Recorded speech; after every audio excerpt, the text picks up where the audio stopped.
Guwahati medical কলেজত 1000 বিছনাযুক্ত আমি এখন প্ৰসূতি আৰু শিশুৰ কাৰণে চিকিৎসালয় নিৰ্মাণ কৰি আছিলোঁ। কাৰণ বৰ্তমানৰ যিখন প্ৰসূতি আৰু শিশুৰ চিকিৎসাৰ যিখিনি স্থান আছে সেইখিনি পৰ্যাপ্ত নহয় আৰু বহু সময়ত প্ৰসূতি মাতৃসকলে মাটিটো তেওঁলোকে শুই থাকিব লাগে আৰু কেতিয়াবা নৱজাত শিশু একেটা বেবী ৱাৰ্মাৰতে 2-3টালৈকে বেবী আমি ৰাখিব লাগে। ইয়াৰ ফলত হস্পিটালত আমি ক'ব নোৱাৰাকৈ কেতিয়াবা শিশুৰ মৃত্যুৰ হাৰো বাঢ়ি যায়। এই দুইটা পৰিৱেশৰ প্ৰতি লক্ষ্য ৰাখি গুৱাহাটী মেডিকেল কলেজত আমি এই নতুন মাতৃ আৰু শিশুৰ চিকিৎসালয় এখন আমি বনোৱাৰ কাম হাতত লৈছিলোঁ।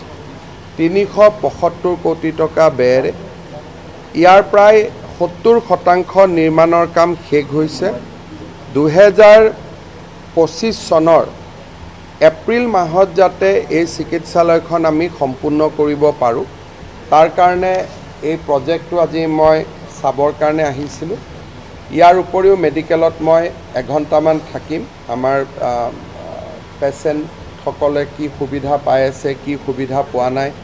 ইলেকশ্যনৰ মাজত প্ৰায় 3-4 মাহ সময় আমি এই প্ৰক্ৰিয়াবিলাকৰ পৰা অলপ দূৰত আছিলোঁ। গতিকে সেইখিনিও আমি ভাল কৰি চাম আৰু অহা কালি বা পৰহি আমাৰ গুৱাহাটীত আমি 2খন নতুন আৰু হস্পিটাল বনাই আছোঁ। এখন হ'ল প্ৰাগজ্যোতিষপুৰ মেডিকেল কলেজ, আনখন হ'ল Mahendra Mohan Choudhury super speciality hospital. সেই হস্পিটাল দুখনো অহা কালি পৰহি মই যেতিয়াই সময় পাওঁ তেতিয়াই চাব যাম।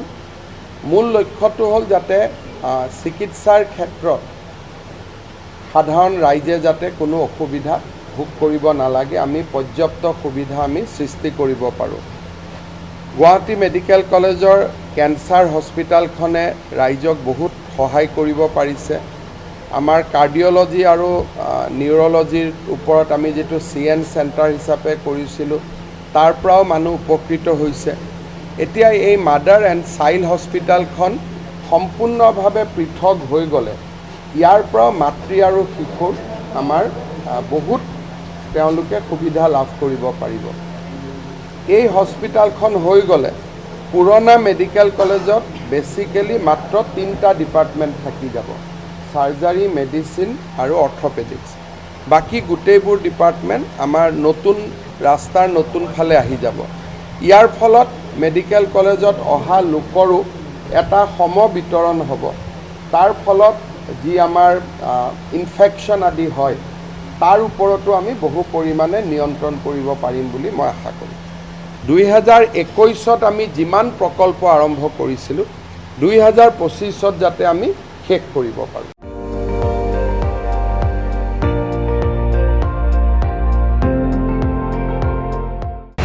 আপুনি চাই আছে ND24, সৰ্বশ্ৰেষ্ঠ নহয় সৰ্বোত্তমৰ দৌৰ।